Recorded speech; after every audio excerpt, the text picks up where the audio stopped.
wabarakatuh. Waalaikumsalam warahmatullahi wabarakatuh.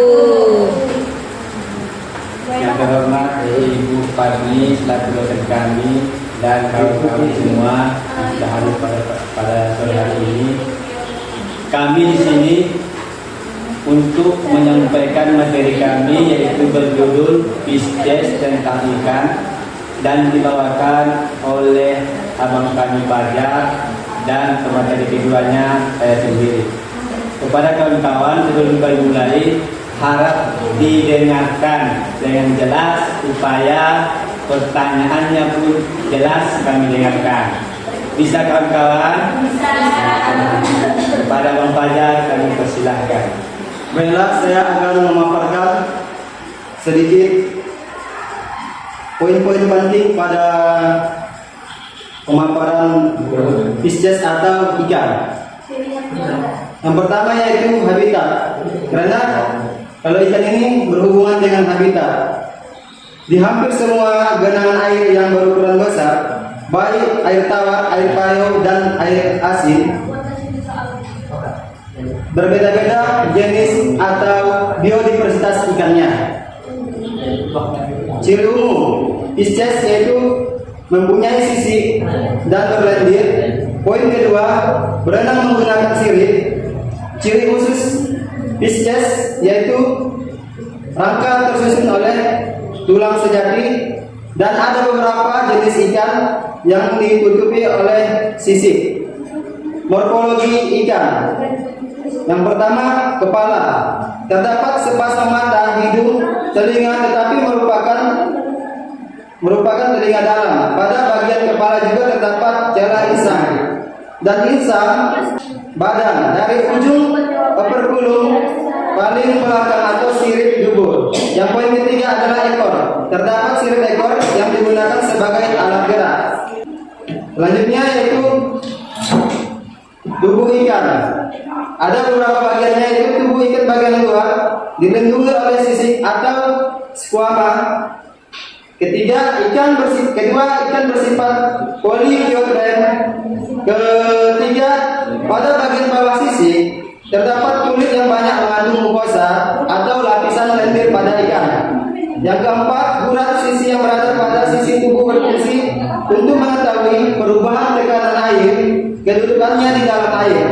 Dan di ikan ada juga beberapa yang harus kita ketahui.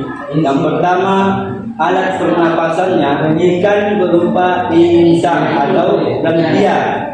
Insang terdiri atas lengkungan insang atau arcus branchialis dan lembaran insang. Nah, lembaran insang yang melekat pada lengkung insang disebut holobranchia. Baru peran ikan dalam kehidupan.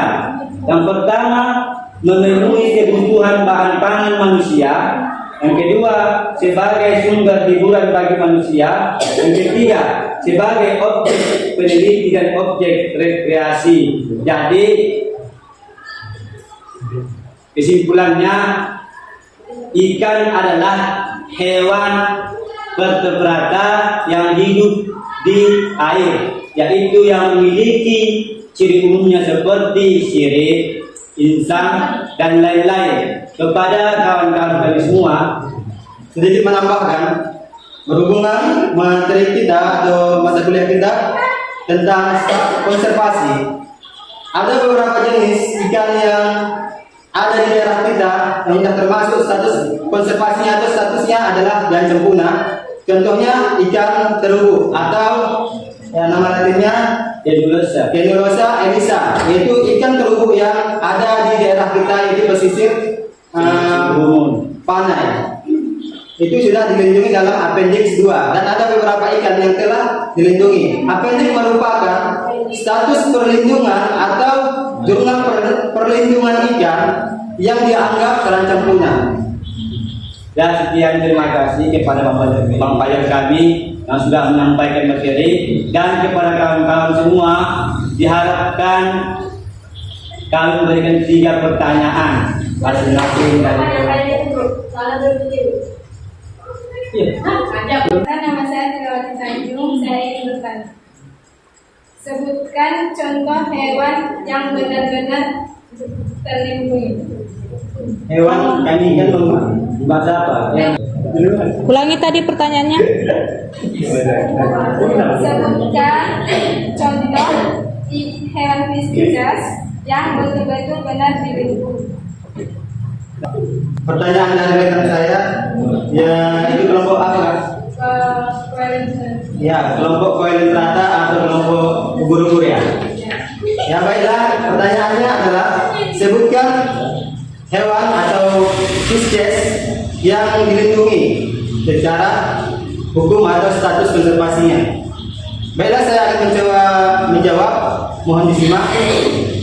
Ikan yang dilindungi, contohnya yang saya sebut tadi, Tenulosa elisa atau terumbu yang khususnya ada di daerah Panai atau di daerah Sungai Berumun. Status perlindungannya di dalam IUCN termasuk pada Appendix 2. Di dalam Appendix 2 dimaksudkan adalah penangkapan ikan dari alam dibatasi secara hukum.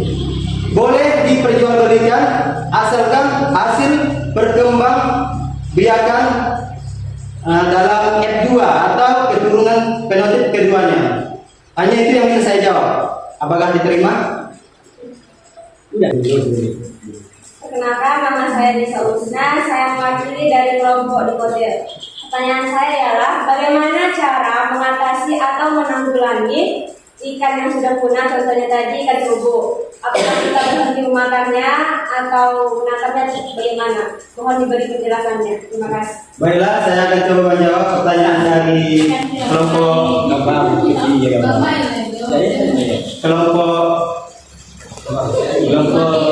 kelompok Dikotil.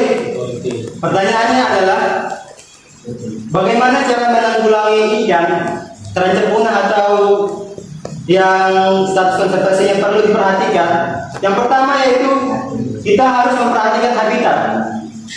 Yang dimana habitat sangat berperan penting pada faktor pertumbuhan dan reproduksi ikan.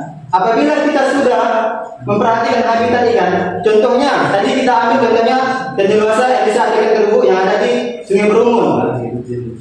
Apabila habitat yang tidak kita perhatikan, contohnya banyaknya sampah sama dengan adanya tercemar dari limbah pabrik, itu akan sangat mempengaruhi terhadap pola reproduksi ikan tersebut.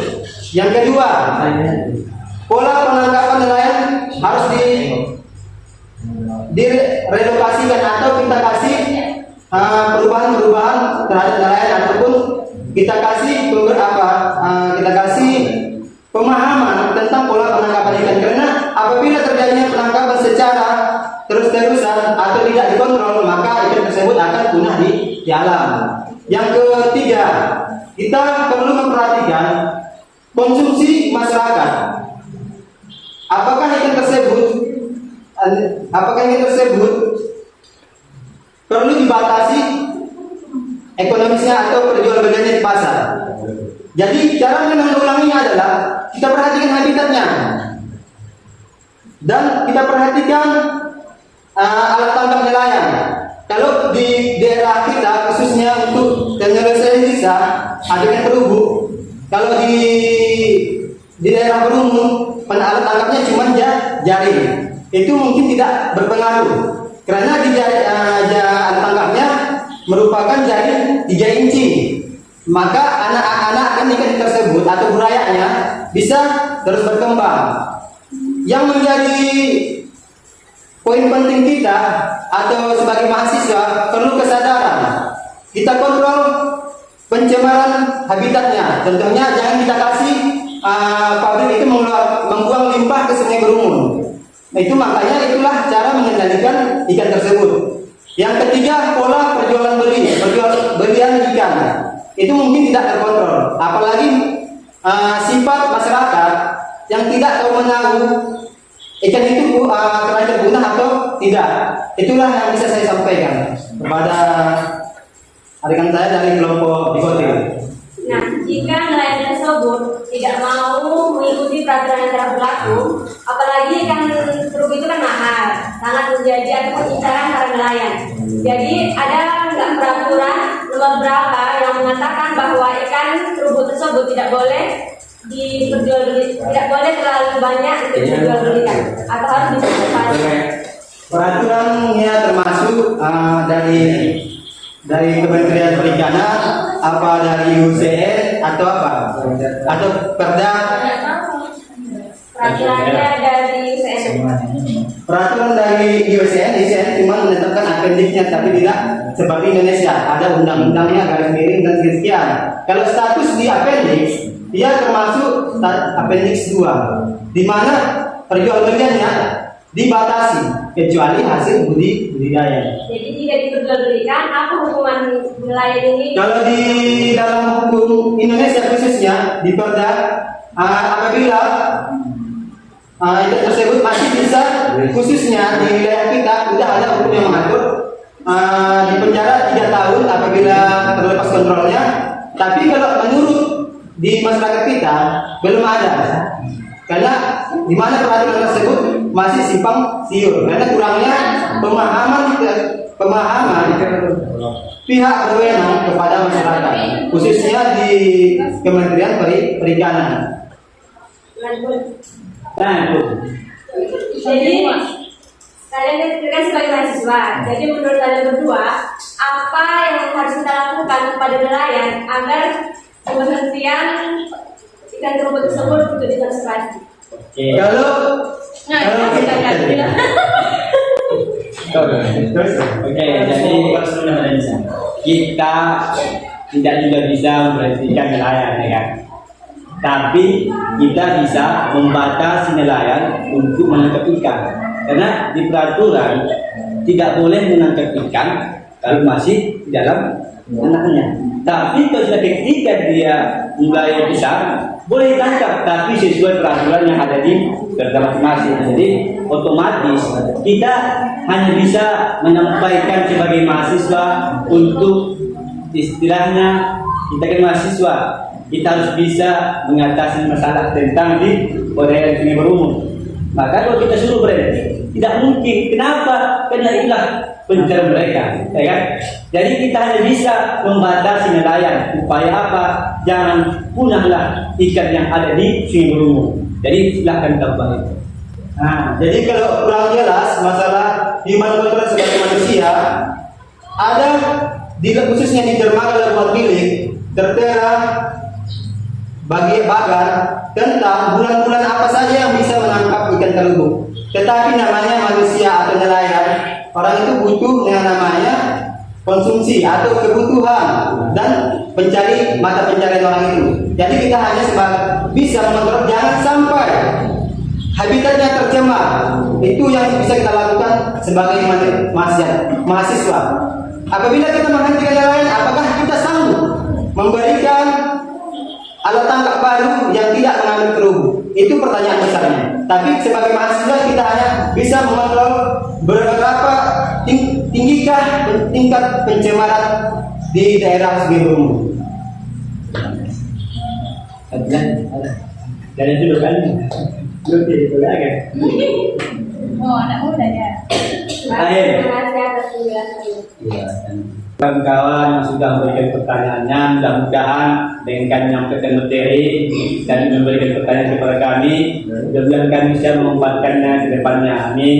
Kami ucapkan Assalamualaikum warahmatullahi wabarakatuh. Waalaikumsalam warahmatullahi wabarakatuh.